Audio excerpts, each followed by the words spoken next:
എന്തു പറയാനാ? ഇന്ന് പറക്കുകയാണ്. ആണും പെണ്ണും പതാ പ്രായമുള്ളവരും കുട്ടികളും എല്ലാവരും ആസ്വദിക്കുകയാണ്. അവർക്ക് മരണവും ഖബറും നരകവും പരലോകവും വിശ്വാസമില്ലടോ. എല്ലാവരും പറവകളെ പോലെ പറക്കുകയാണ്. ചിരിയും കളിയുമാണ്, ആഘോഷമാണ്. എവിടെ നോക്കിയാലും ഫർദയിട്ട പെണ്ണുങ്ങളാണ്. പെങ്ങളെ ഫർദയും ഹിജാബും ധരിച്ചുകൊണ്ട് ഏത് പേക്കൂത്തിനും പോകുന്ന ഉമ്മമാരെ ആസ്വദിക്കടോ പെങ്ങളെ. എന്റെ ചെറുപ്പക്കാരോട് 2025 ജീവിക്കുന്ന ചെറുപ്പക്കാര് പറയുകയാണ്, ഉസ്താദേ നിങ്ങളൊക്കെ പറയുന്നത് പോലെയല്ല, ജീവിതം ആസ്വദിക്കാനുള്ളതാ, ആസ്വദിക്കാനുള്ളതാ.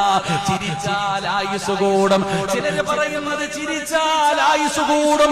പെങ്ങളെ വാപ്പാ കാലിലേക്കൊന്ന് നോക്കണേ വാപ്പാ. ഒരുപാട്